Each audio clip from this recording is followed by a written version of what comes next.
Chers amis Noachid, bonjour, nous arrivons dans la paracha d'Evarim. La paracha d'Evarim est également le livre du même nom. Devarim, ça veut dire les paroles, car le texte commence ainsi, au début, Ele à Devarim, voici les paroles.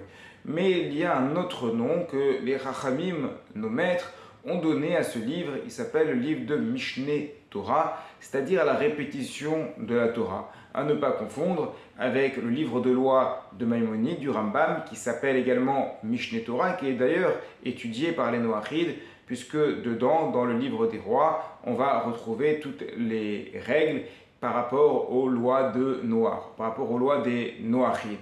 Alors dans ce livre de Mishneh Torah, beaucoup de mitzvot, beaucoup de commandements vont être répétés.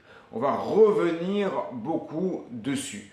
De là déjà nous apprenons une première chose, c'est qu'il ne s'agit pas d'apprendre une fois une mitzvah, d'apprendre une fois une loi et puis ça y est, on la connaît. Non, pour vraiment comprendre qu'est-ce qu'Akadosh Baruch Hu veut de nous et qu'est-ce qu'il nous demande, comment nous devons agir en pratique, il faut répéter. Mishneh, c'est donc on retrouve donc Shenit, une seconde fois, on va revenir dessus. Ce qui est valable pour les 613 mitzvot est également valable pour les lois Noachides. Effectivement, les lois Noachides, comme vous le savez, il y en a 7, mais chacune de ces lois Noachides, c'est un monde en lui-même, c'est le développement d'un principe, mais avec plusieurs ramifications. Alors il y a une question qui revient souvent de la part de mes amis Noachides, c'est est-ce qu'on peut faire les autres mitzvot? Les autres mitzvot qui sont donc dans ce Mishneh Torah, qui sont donc dans cette répétition de la Torah, c'est 613 mitzvot, et effectivement le Rambam enseigne que celui qui veut faire d'autres mitzvot, en plus que les 7 lois de mitzvot, il peut le faire, à part de faire Shabbat en entier et d'étudier de manière approfondie la Torah, plus particulièrement le fonctionnement de comment les mitzvot, les 613 mitzvot fonctionnent.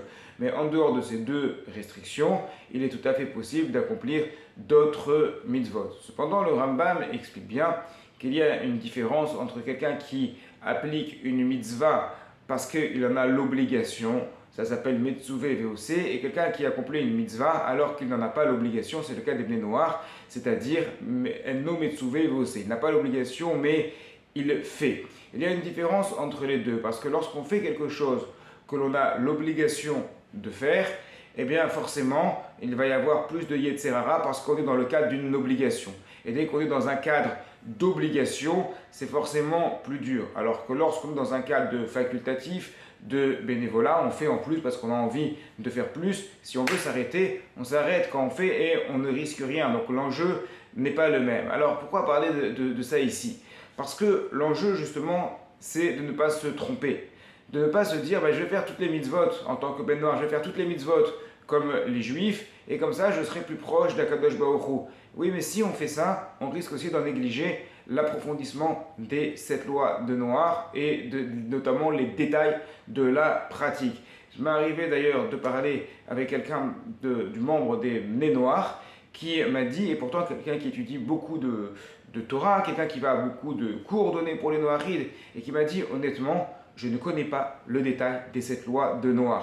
Alors l'écueil qu'on peut avoir quand on est Ben Noach, c'est d'être tellement attiré par la Torah, d'être tellement attiré par le Ham Israël, que finalement on va suivre tous les cours comme les Juifs, on va même essayer de faire des mitzvot comme les Juifs, mais finalement on ne va pas étudier correctement, consciencieusement, tous les détails qui sont associés aux 7 lois de Noach. Or, comme on le voit dans ce Sefer Devarim Mishneh Torah, les lois doivent être répétées, elles doivent être étudiées, elles doivent être révisées constamment. Il faut donc connaître ses priorités et le rôle d'un Ben Noach, c'est d'accomplir ces 7 lois et pour cela, de en connaître les détails, il ne suffit pas de juste les connaître dans les principes généraux, mais de bien les étudier régulièrement, de bien les réviser pour ne pas les oublier. À partir du moment où on est expert dedans, alors après on peut avoir l'enjeu effectivement de faire d'autres mitzvot qui font partie des 613 mitzvot en plus, mais cela doit rester accessoire par rapport au Ikar, par rapport au principal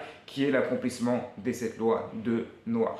Shabbat Shalom à toutes et à tous nos amis Noachites.